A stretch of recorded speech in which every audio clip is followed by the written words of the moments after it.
I gave you my heart. प्यारे विद्यार्थियों, शुभ आशीष। मैं शमशेर सिंह आज कक्षा 8 के इस वीडियो के साथ उपस्थित। आज हम पढ़ रहे हैं भूल का एहसास, पाठ नंबर 5। पाठ परिचय। वृद्धावस्था में यदि हमारी शारीरिक शक्ति का ह्रास होता है तो हमारे अनुभवों में वृद्धि भी होती है। वृद्ध लोग अपेक्षा के नहीं बल्कि मान सम्मान के पात्र होते हैं। बहुत पुरानी बात है, एक राजा था, बहुत अठीला, क्रूर तथा क्रोधी। दूसरों पर दया करना उसे आता ही नहीं था। प्रजा पर बहुत अत्याचार करता था। प्रत्येक व्यक्ति उसके अत्याचार से अत्यंत दुखी था, परंतु राजा के सामने कुछ कहने की किसी की हिम्मत नहीं होती थी। इसलिए राजा के प्रत्येक आदेश को चुपचाप सिर झुकाकर स्वीकार कर लिया जाता था। एक दिन संध्या समय राजा घोड़े पर बैठकर सैर करने जा रहा था। उसके आगे एक दुर्बल वृद्ध पुरुष लाठी के सहारे धीरे धीरे चल रहा था। इस कारण राजा को आगे निकलने में असुविधा हो रही थी। अचानक राजा ने घोड़े को एड़ लगाई और तेजी से आगे निकल गया। इससे वृद्ध को धक्का लगा और वह गिर गया। वृद्ध की दृष्टि कमजोर थी, वह राजा को नहीं पहचान पाया। उसने जोर से चिल्लाकर कहा, ठहर, तुझे दिखाई नहीं देता? एक बुढ़े लाचार को इस प्रकार गिराते हो? राजा वापस लौट आया और उसे धमकाने लगा। वृद्ध व्यक्ति अकेले बोला, मैं कमज़ोर और शक्तिहीन हूँ, इसलिए तुम अपना बल प्रदर्शन कर रहे हो, पर क्यों भूलते हो कि तुम भी कभी मेरी भांति बूढ़े हो जाओगे।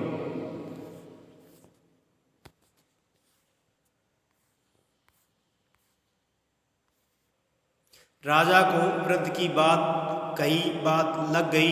गुरु राजा को यदि किसी से डर लगता था तो वह था बुढ़ापा। राजा कभी बूढ़ा नहीं होना चाहता था। वह स्वयं भी कभी बूढ़े के रूप में कल्पना भी नहीं कर सकता था। उसके बालों में एक भी सफ़ेद बाल झलकता तो वह उसे तुरंत उखाड़ फेंकता। चेहरे पर झुर्रियाँ उसे पसंद नहीं थी। उसने स्वयं से कहा, यदि मैं बूढ़ा और अशक्त हो गया तो मुझसे कौन डरेगा?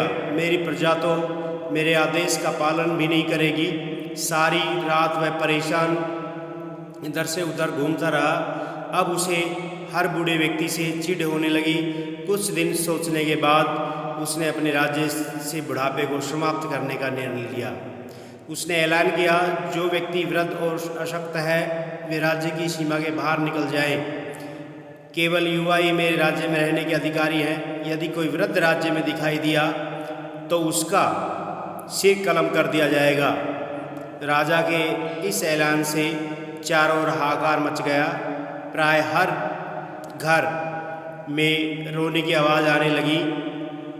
राज्य के निवासी हिम्मत करके मंत्री के पास पहुँचे और मंत्री से प्रार्थना की कि वे राजा से ये ऐलान वापस लेने का अनुरोध करें।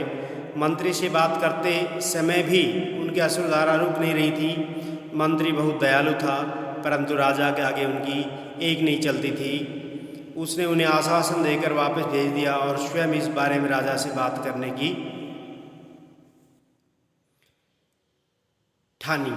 हिम्मत करके उसने राजा से पूछ ही लिया, आप वृद्धों के प्रति इतने असंवेदनशील क्यों हैं? राजा ने बताया कि वृद्ध किसी कार्य के योग्य नहीं होते, इसलिए उन्हें जीने का अधिकार नहीं है। मंत्री ने राजा को समझाया, वृद्धावस्था कोई अभिशाप नहीं है बल्कि वरदान है। वृद्ध लोगों के पास ज्ञान का भंडार और जीवन भर के संचित अनुभव होते हैं। जिंदगी को बेहतर ढंग से जीने का तरीका होता है। हमें उनके अनुभवों के लाभ उठाना चाहिए, न कि उनका तिरस्कार करना चाहिए। परंतु राजा ने उनकी बात नहीं मानी और सभी वृद्धों को राज्य से निकाल दिया। लेकिन उनके परिजन बार बार याचना करते, दया की भीख मांगते और विलाप करते। इससे तंग आकर राजा ने नई घोषणा की, राज सरोवर में एक सुनहरा घड़ा है। जो व्यक्ति उस घड़े को निकाल लाएगा वह अपने वृद्ध पिता को अपने साथ रखने का अधिकारी होगा। इसके साथ ही उसे वह सोने का घड़ा भी इनाम में दिया जाएगा। परंतु यदि वह उससे प्रयास में असफल रहा तो उसे मृत्यु के घाट उतार दिया जाएगा।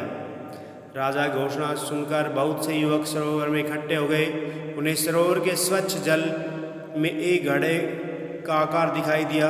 कई युवकों ने अपनी हिम्मत आजमाई, पर जैसे ही वे पानी में कूदते घड़ा पानी में डूब जाता।